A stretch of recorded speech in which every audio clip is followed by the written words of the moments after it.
Well, thank you, Neve. Thank you to that last panel. I have to say, this is another one of those challenging assignments, right? We've been given the task of discussing democracy, security, and artificial intelligence.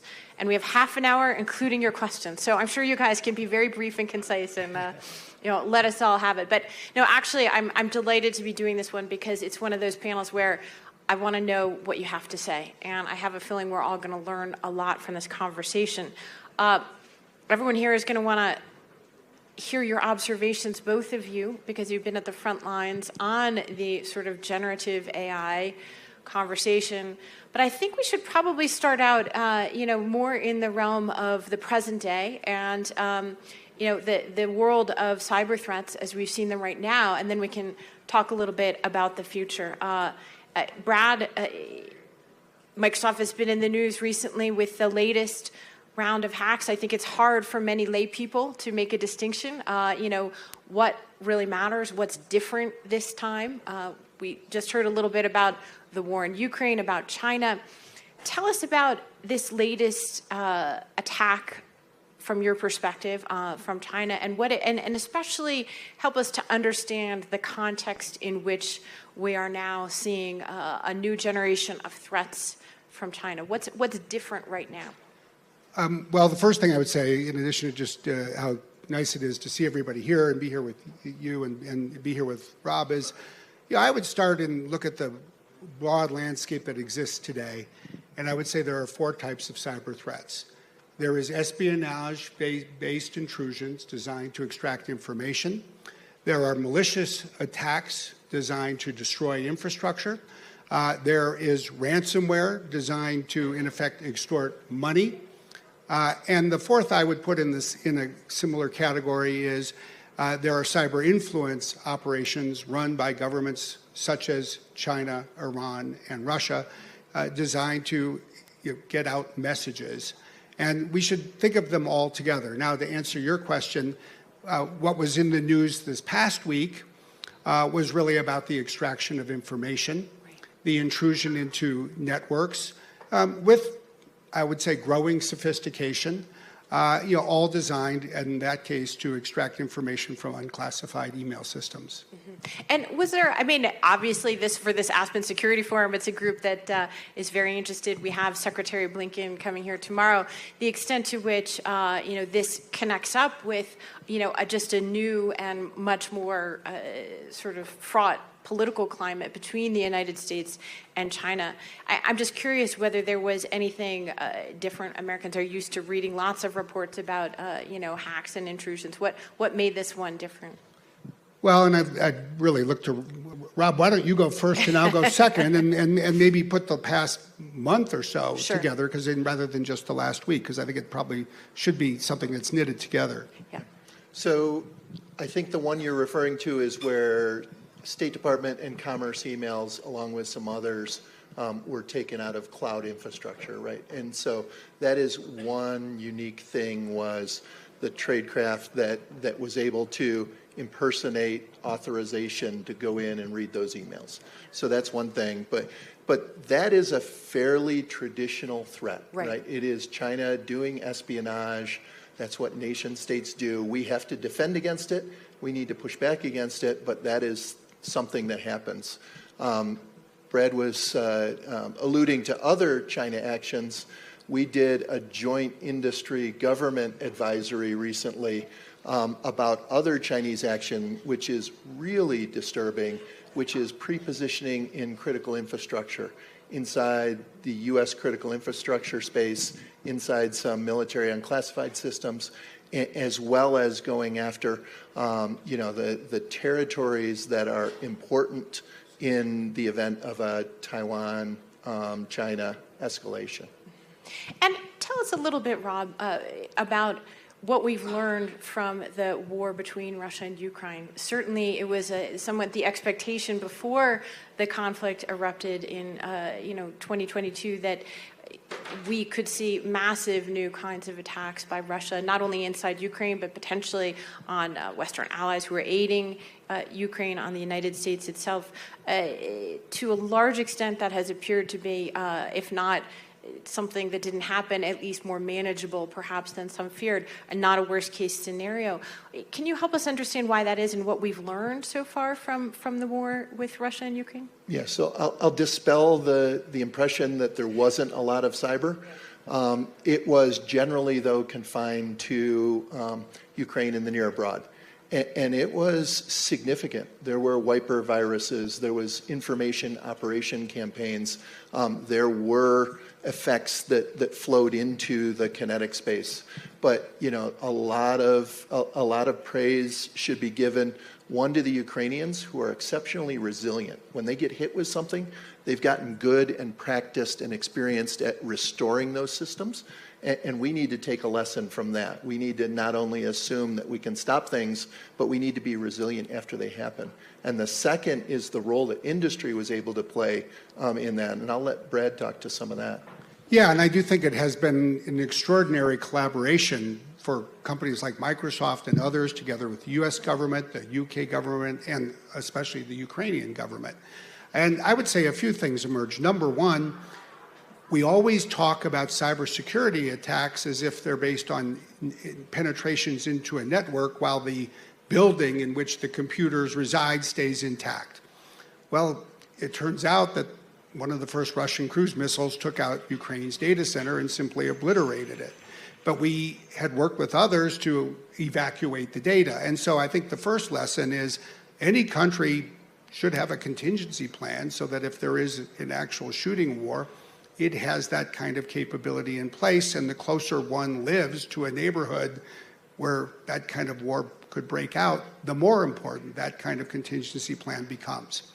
The second thing I would point to is I think that we have really seen two very important advances in the last, say, 6 years when Rob and I were talking with each other about, say, the NotPetya attack on Ukraine, which was really quite devastating to Ukrainian computer infrastructure.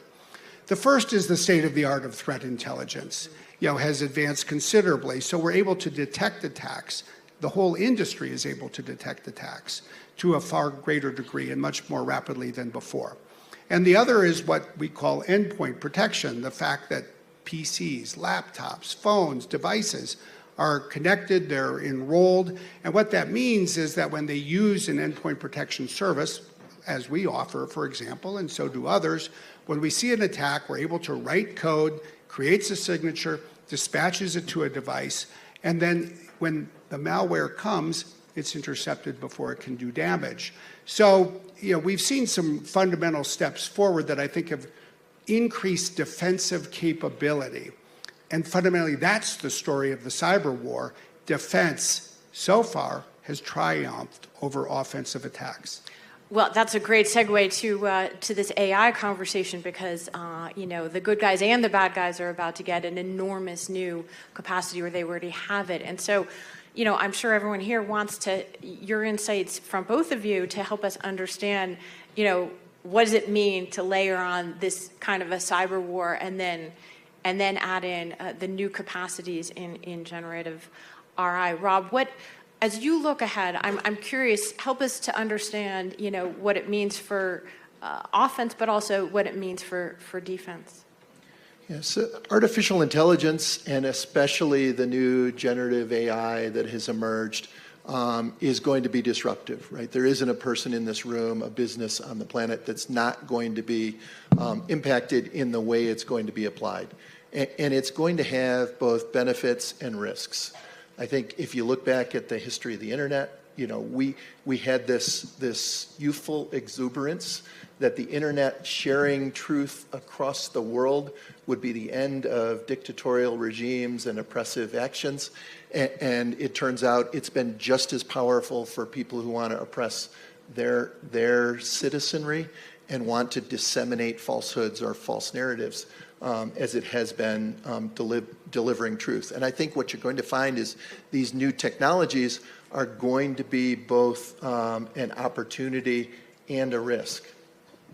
Okay, but dystopia on steroids or opportunity on steroids? Like, in terms of capacities, what's interesting is it seems that it will absolutely turbocharge the abilities of people who wish to do harm. That they no longer will you have a foreign language hacker who, whose phishing emails are easily detected because, he or she isn't able to write in our vernacular, that kind of thing. And I'm sure much thought has gone into what kinds of capacities.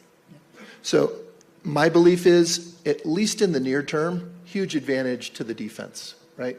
Artificial intelligence is actually pretty good at finding material created by artificial intelligence. So we will be able to monitor and look for that malicious content or the things that are happening.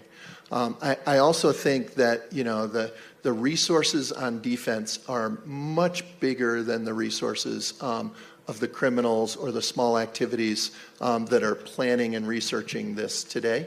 And those defensive innovations, we're already applying them. We're already seeing them in use. Those are going to detect intrusions, both classic and AI-driven intrusions, at scale. And so I think certainly in the near term, the weight is going to be to defense. Brad, you've written and tried to be very thoughtful in terms of outlining principles that might shape how we think about, what governments can and cannot do, what individual actors should do in this new AI era. And I was struck by one of your proposed principles, which was, essentially maintain human control. Maintain human control. I wanted to ask you how feasible you think that is. I guess the scenario that that I have in mind here is, well, we spend a lot of time in Washington talking about rules of the road or how we should apply principles, and then we may have other adversaries who don't abide by that. Well, I think let's first start with the principle. I think it's an important one, and it has implications that differ depending on the setting. First, there's this question that people ask in the summer of 2023, having seen the rise of things like ChatGPT and GPT-4, are these machines going to destroy us all? And I think it's a natural question for a generation alive today, like all of us, who've probably been exposed to dozens, perhaps, of novels and movies that all basically have the same plot structure. Human creates machine, machine just tries to create human, human survives by unplugging the machine. It's amazing how many variations you can do on a plot line that's so simple. But then when you stop and think about it, if that's the concern, and it is a concern we absolutely should take to heart, that's the best way to avoid the problem happening. What it means is you put in what we call safety brakes. You put it in around the model, you put it in the data center infrastructure where it's deployed, certainly for anything that's going to control the electrical system or the water supply or the flow of traffic. And just think that this has been part of the history of technology since people realized that you could use electricity for something in addition to dodging a bolt of lightning that would electrocute you. You could harness the power and create a circuit breaker to turn it off. You could create a bus, but you wanted to have an emergency brake. You could create an elevator and you would put a safety brake. So put that category in one area and say, let's make sure we keep this under human control.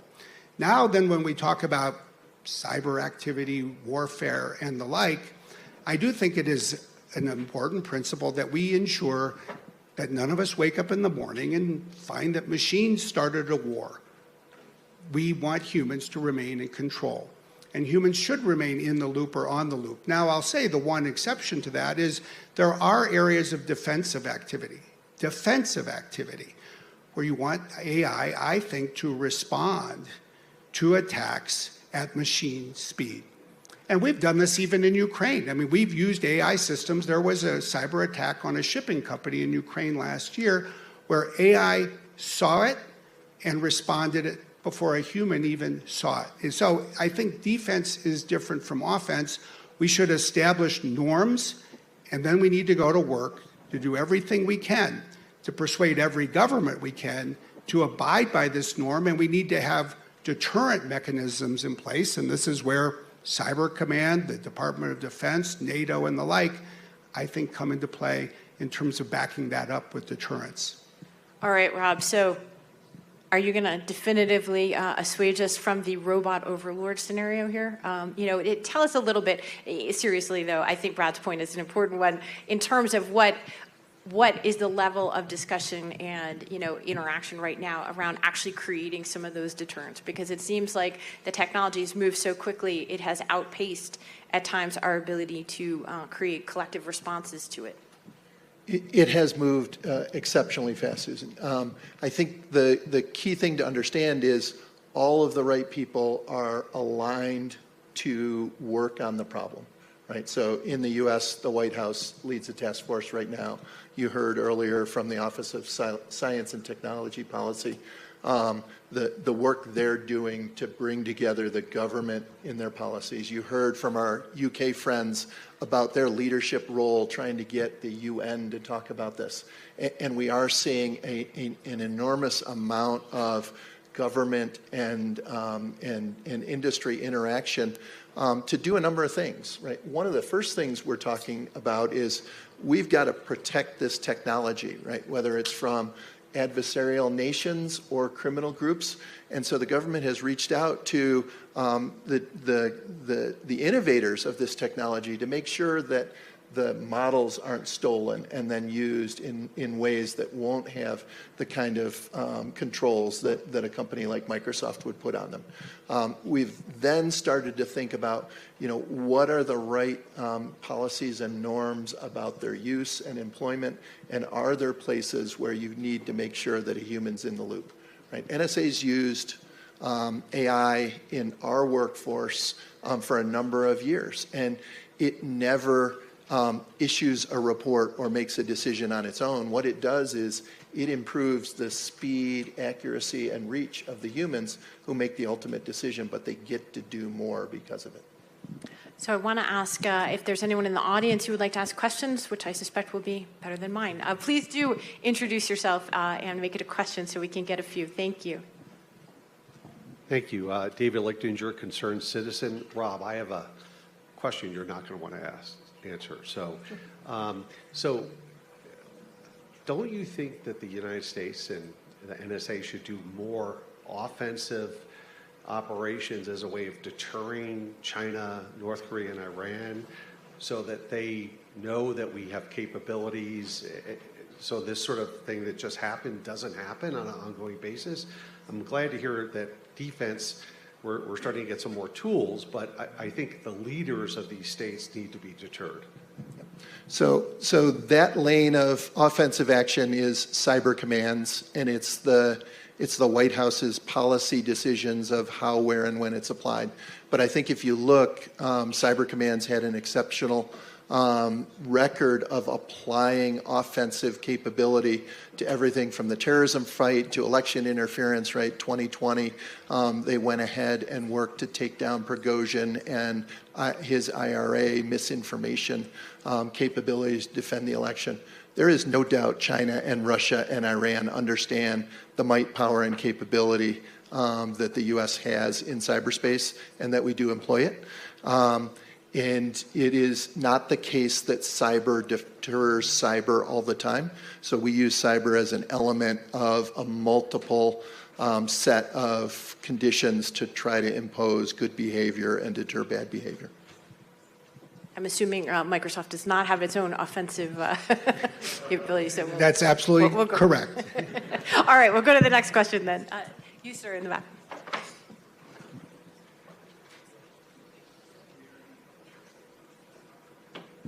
Hi again, Patrick Wilson from MediaTek. So, Mr. Director, I'm going to ask a question that's very keenly in Brad's area of interest, and that is about workforce. Semiconductor companies and software leaders like Microsoft, we are keenly aware of trying to find the men and women engineers and specialists to build this great, exciting future that we've just talked about. But particularly in the intelligence community, I know there's concern, right, that you're competing for the same talent, but with half of all the master's degrees and 2/3 of the PhDs and most of these disciplines being foreign-born persons, it's much harder for you to recruit. I just thought I'd give you an opportunity to talk a bit about what you guys are working on workforce, particularly on AI, and maybe that would be something that you would have in common. Sure, thank you. So the workforce issue is vitally important to NSA and most of the government agencies that do tech, right? The magic of NSA is not in the machines or the capabilities we have, it's in the people, because they do the innovation, they do the analysis, they do the operations. We do really well hiring in two places. Excuse me. First is straight out of college, but especially people who come in as interns or through things like Scholarship for Service, which is an outstanding program through the National Science Foundation to identify students and pay for their education, and then they owe an equivalent number of years in government service. Those bring us the best talent. We also get a number from retiring military who have worked in the discipline well in uniform, and now they're ready to have a little bit less movement for their family potentially, or they're just ready to be out of the military, and they come over to the civilian side and continue to do things that support the nation.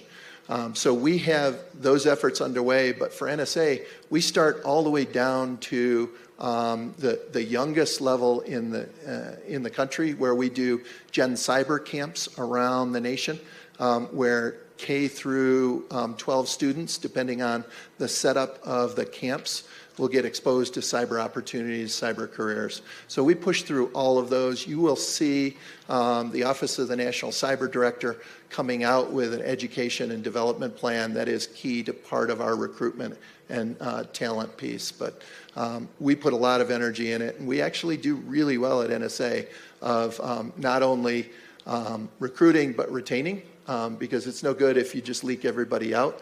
I've been with NSA for 34 years, and that's not an unusual. And Rob, remind us how big NSA's overall workforce is now? I can't give an exact number, but it's tens of thousands of people, yes. I would just offer a few thoughts to address your question. The first is, especially at a place like the Aspen Security Conference, when there's so much discussion about the US and China, including in AI. Everyone focuses on the competition or race as to which country will develop stronger AI. What we miss is that there is a race of equal or perhaps greater importance as to which economy will go faster to use and deploy AI, to move the frontier of its competitiveness as a nation and as an economy. And no one in the United States should ever underestimate the speed at which the Chinese economy, including in the private sector and even the state-owned enterprises, deploy new technology. So now bring that to the United States and ask, what does it mean for us? One of the things is we need to recognize that AI will change jobs. It will require new skills, and we need to move quickly to create in this country the ability of our people to get those skills to put this technology to work. Now, I entered the workforce in 1985, about exactly the same time that the personal computer was entering the workforce. My very first day as a full-time employee, I walked into the United States Federal Courthouse in Manhattan as a clerk, carrying my own PC. And it was, I think, the first time a PC entered the courthouse, because I wanted to use it to do my work. Now, what we saw between 1985 and the year 2000 was a rapid expansion of employer spending on employee training, so that PCs could enter the workforce and people would train their people on how to use a PC, how to use a word processing program, how to use email, a spreadsheet, all of that. And then we hit about the year 2000, and employer investments in employee training declined for a decade and has stagnated ever since. I think this is a lot like the entry of the PC into the workforce.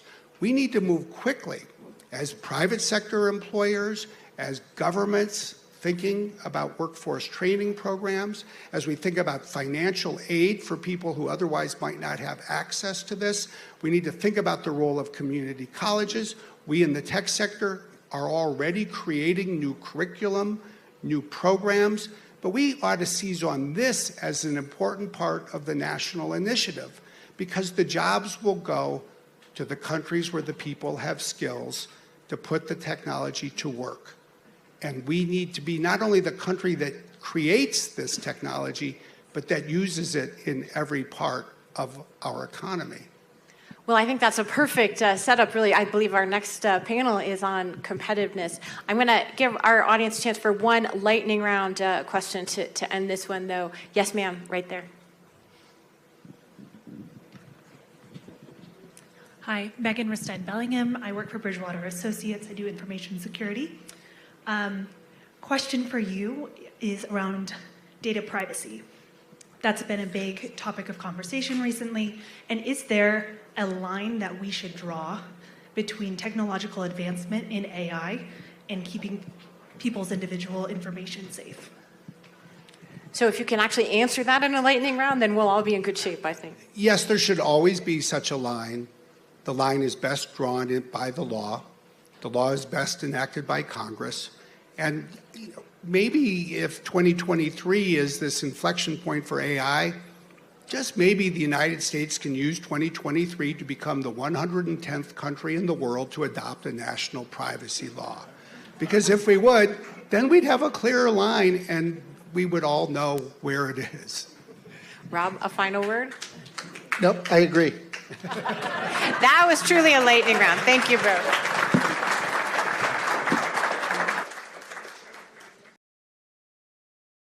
Thanks for watching our YouTube channel. Follow today's top stories and breaking news by downloading the NBC News app.